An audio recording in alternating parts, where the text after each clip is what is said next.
back today in my first interview for 2022. Special guest, Jay Jackson, pitcher, just newly acquired by the Braves, right? Yeah, I was actually on the golf course with my dad when I just got blown up about it, so it was hilarious. But yeah, newly acquired to the Atlanta Braves. Right on. Before we get started into all that, let's talk a little bit about your background, man, like where you grew up and how you started playing baseball. Man, I've been playing baseball since I was 4 years old. I grew up in Greenville, South Carolina, born and raised in Greenville, South Carolina. Parents still live in Taylor, South Carolina. Go visit them every now and then. Went to Christ Church Episcopal School and then went to college at Furman University in Greenville, South Carolina. So literally born and raised in Greenville, South Carolina. And then after that, just playing baseball since then, since 2008. And then so you've had quite the journey, just being with the Giants, the Brewers. Obviously now you're gonna get it in with the Atlanta. So you traveled. You were in, was it Japan? Yeah. So what was that like? I was in Japan for 3.5. I actually debuted with the Padres. So I've been with the Padres, Brewers, Giants this year, next year Braves. Was in Japan for 3.5 years with 2 different teams. That was amazing. I actually have a son over in Japan, but it was an amazing experience. Won 3 league championships over there, so it was an amazing time, man. I had a blast. What was it like though when you first got over there? Was it kind of obviously a little bit of a culture shock, but how long did it take getting used to some of the different things over there? Well, for me, I'm so used to traveling that I try to kind of blend in and get kind of comfortable as soon as I can. So it didn't take me that long. It took me probably a month and a half to kind of find people that could show me around, get comfortable enough where I could go get food, know enough words to go get food and stuff like that. Since, I played baseball in Mexico and Venezuela too. So it was kind of the same thing where I got to figure out how to get food. And if I got to eat, I got to eat, what I mean? It didn't take me too long. It was a little bit of a culture shock, but it was really fun. There's a bunch of English-speaking people over there, so that was really nice. So when you go to these different countries, are you trying to get acclimated with the language, or is it, just kind of bringing somebody with you that's familiar? I hardly ever. Well, when I first started, I didn't bring anybody that was with me familiar, really, but it's just really finding people that you vibe with there, and just finding enough language just to, if you want to go by yourself to go get food and you don't have somebody, or if you want to order food over the phone or something like that, you don't have one of your translators, or in Mexico or Venezuela where you don't have a translator at all. You just want to know enough just to kind of, just get by, just kind of hey, how are you? Can I go here to eat? Where's the bathroom? Just simple phrases that they always tell you need to know. Now, when you were growing up in South Carolina, did you envision that you would be playing baseball professionally? I mean, I grew up wanting to play baseball professionally, and then, I guess it just fell. I got lucky. Been totally blessed to be able to do it, blessed with the skills and the right people looking at me and falling into the right situations. But I always wanted to be a professional athlete of some sort. I thought it was going to be basketball, but baseball just kind of gravitated and got there instead of basketball, so it worked out. And so far with everything that you've got going on, what's been the best part of your journey so far? The best part's just been the people I've met, the different coaches, teammates, friends in different cities, just things of that nature. Just the journey's been fun, but the people I've met throughout the journey have probably been the best part, because I take away those memories and some of the memories from those games and how those people celebrated with me too. Out of everything else, it's probably been the people. Now, when you move on and you go to a different city or even a country, now obviously you're bettering yourself. And is it bittersweet when you leave because you've made and cultivated relationships with people, but obviously that you're working towards something bigger? I mean, a lot of times it's been that I haven't wanted to leave. It's just kind of the situations have kind of forced me to leave, where the team doesn't want to re-sign me here, or I'm a free agent there, or I get a better opportunity somewhere else, and the team doesn't want to match it or something of that nature. Or in this situation, I get traded out of nowhere. But it's bittersweet because you build relationships with those people, and a lot of times on those teams we will be in winning situations, so we're winning games. So it's like, why am I leaving from a winning situation when I feel like I've contributed to the team enough to help win and help get us to a situation where we are in a better situation than we started, but I'm the one leaving. But those things happen, and I'm not in control of those things a lot of times, so it is what it is. Now, with that being said, you said you were on the golf course and you got the call. You and your dad were golfing. So they tell you, hey, you're being shipped out, but I mean, you're going to the world champion Atlanta Braves. So what was that emotion and those feelings like? It was different, because Atlanta's close to home, so I get to be close to home. So I know that when I first told my dad, since he was with me, the excitement that he had I could see it all over his face immediately, because it's the first time I've ever been this close to home to play, where normally all the time I've either been in Japan or I've been on a West Coast team with the Padres, Giants. Milwaukee's kind of a far trip too, but we have spring training in Arizona. So I've kind of been on the West Coast like my whole career. So it's the first time being home. So it's nice, but at the same time, it was interesting. I didn't expect it. The Giants had just picked up my option, so I didn't expect that I was going to be traded. I thought that I was going to have a chance to be on the team and for sure get some time up there with the defending NL West champs too. But right, getting traded to the world champions isn't a bad. It's not a bad step up. So what are you expecting? When camp comes around, what are your thoughts? Just going into it all. My thoughts are just to go in there and be myself. My track record and my career kind of speaks for itself. I would say I'm just going to go in there and have fun and try to enjoy those moments that I have there and just see what happens. Go out there and do my best and let the chips fall where they may. I know I'm a good pitcher. I know I can pitch at that level. So if they want me there and they see that I'm able to help the team win and contribute to the team and contribute to the games, then that's all I can ask for, and go out there and get an opportunity to do so. After that, it's on me. And I know that, I can succeed and do what I need to do to stay up there and help them win. And, with you being, an athlete on a professional level, I'm sure people ask you a lot as far as maybe kids or adults advice. What's something that now going through what you've gone through that maybe you wish you would have known back then, like if you were able to give somebody a little bit of game? Don't rush it.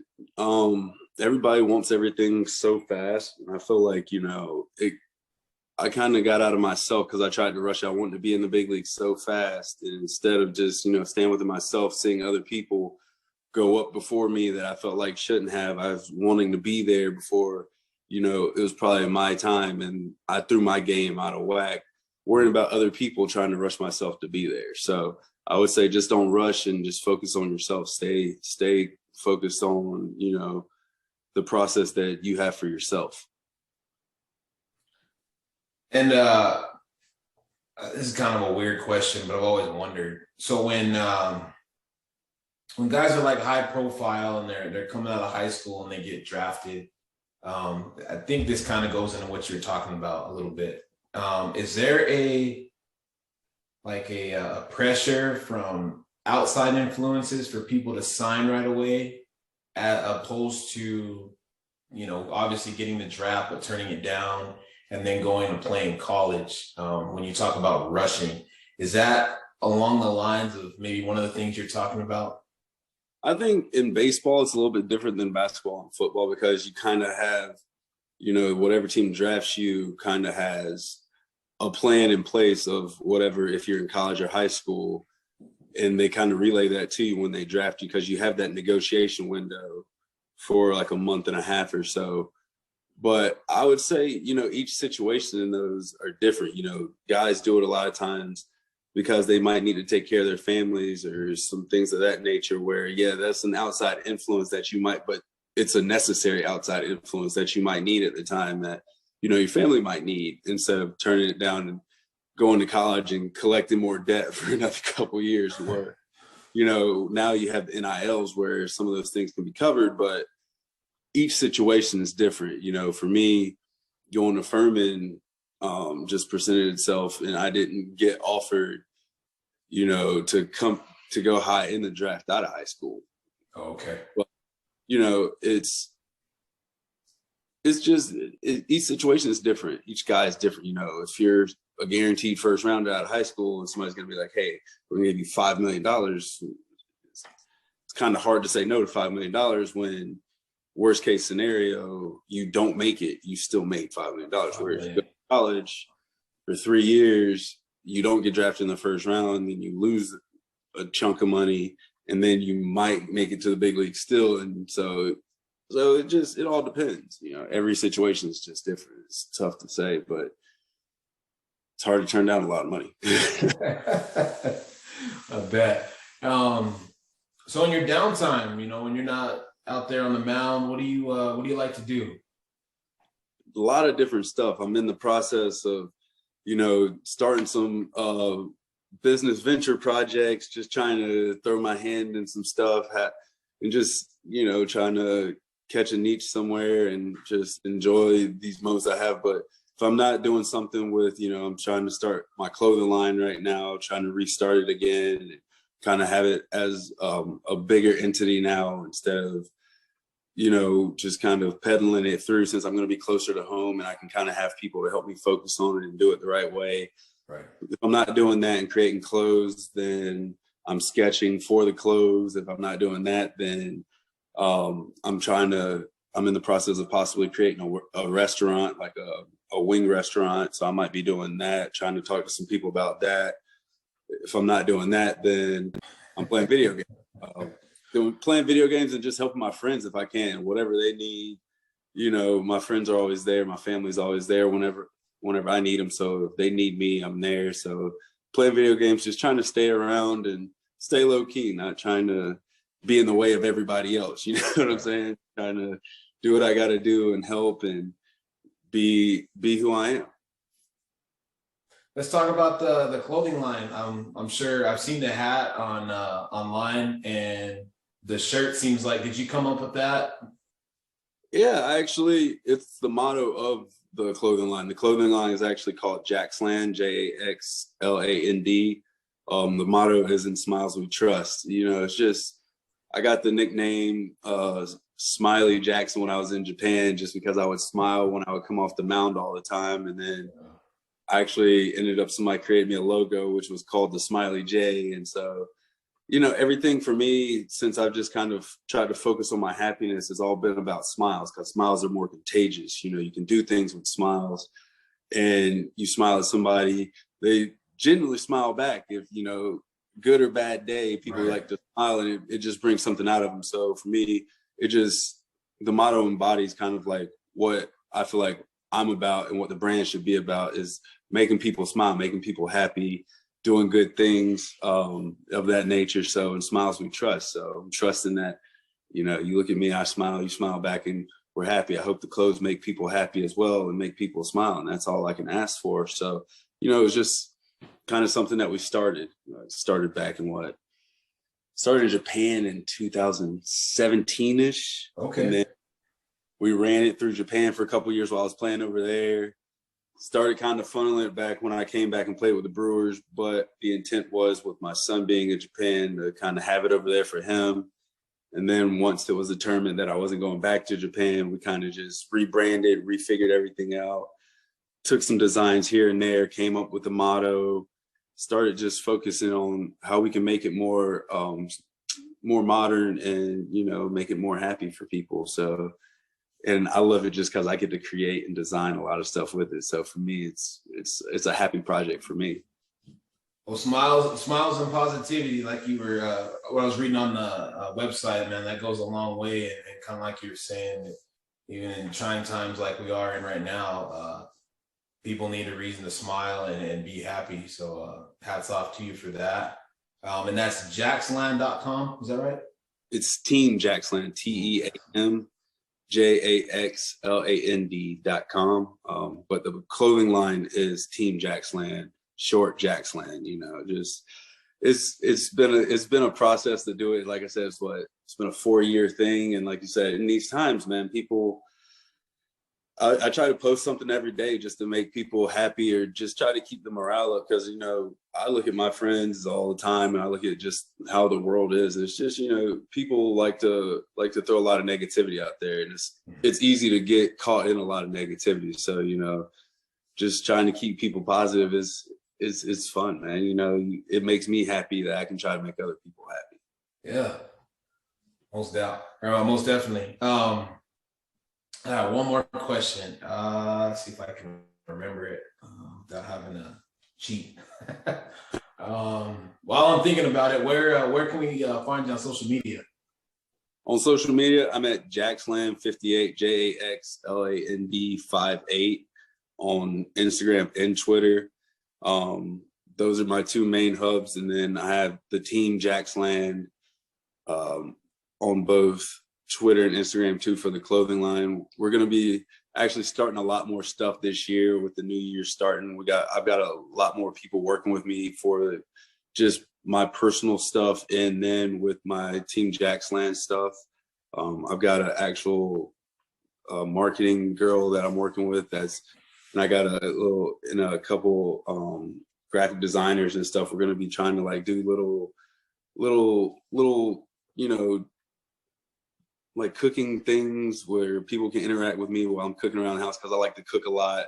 Okay. Like do some animations with some guys throwing and me and my friends throwing, kind of have some little videos, kind of just doing some different stuff. So, you know, we can have people just interact with me a little bit more and, you know, have fun with this thing, you know, since like I said, I'm closer to home and I want to branch out, and I actually probably need to be a little bit more engaged with people instead of just being back in the shadows as much as I have. So I'm looking forward to it. I love the people that I'm working with and the ideas they have, and how creative they are. And there's a lot of young designers. I have a guy that's big into gaming. Since I play Fortnite a little bit, he's actually doing some esports. He's a big Call of Duty guy. Okay. His name is Corey, but he goes by Arsenal, ARSNL. He's on Instagram too. He does a lot of things with Call of Duty. Really, really phenomenal guy. His sister's actually doing some designs with us too. She just graduated high school, so she's got some artistic skills. My actual IG icon is a design that she did for me. So, okay. You know, she's got. I like it, yeah. Yeah, so, you know, I like to support the people that are working with me, because, you know, working with me and working with them, I feel like we all, you know, get better and get to just do happy things together, stay positive, and just work together.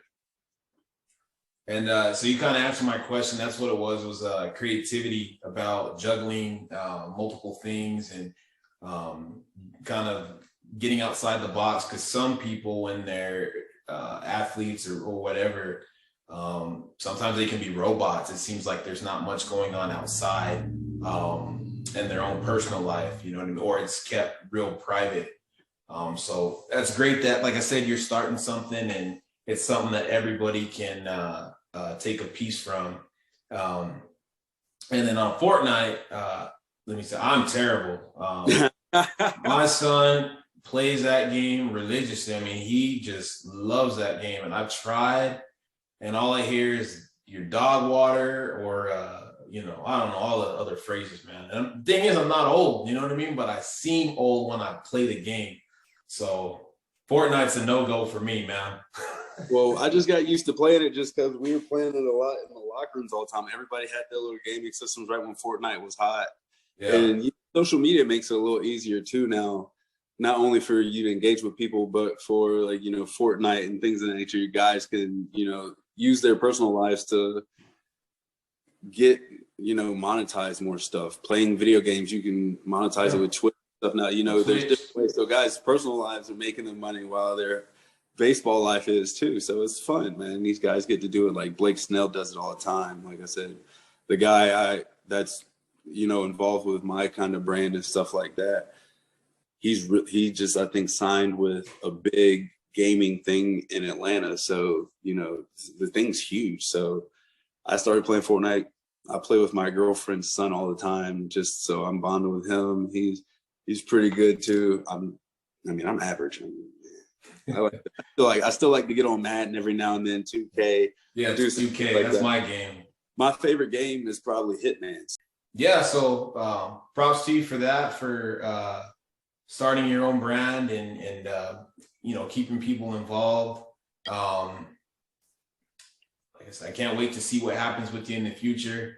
I hope the Braves keep you. I hope they go on a repeat because I'm a Braves fan. So, that's always cool. Yeah, I'm hoping so, man. Like, it's been a while since anybody's repeated in baseball. So I feel like baseball is probably a tougher sport to do it in. So yeah. If we can repeat, that would be fantastic. I would love to stay close to home. Trust me, I would love to stay close to home, just to be able to see my family and friends, and especially my family. My little sister, she's gonna be, I know she's probably gonna be at every home game now. So to see her and my family and just do everything and be around just all the love that's over there, just for me, it's gonna be huge. I think it's gonna be a good year. I'm looking forward to the repeat possibility. I love the team that we have there. I'm meeting guys here and there and reaching out. So it's been nothing but love so far. I'm looking forward to it. And you're welcome back on anytime. It's been a pleasure having you. I appreciate you again coming on here. Again, like you're the first MLB player that we've had on the podcast, and you're the first of this year in general. So shout out to you for that. Appreciate it, man. I appreciate you inviting me to be on here. All right. Jay Jackson, thank you again. Thanks, Mike.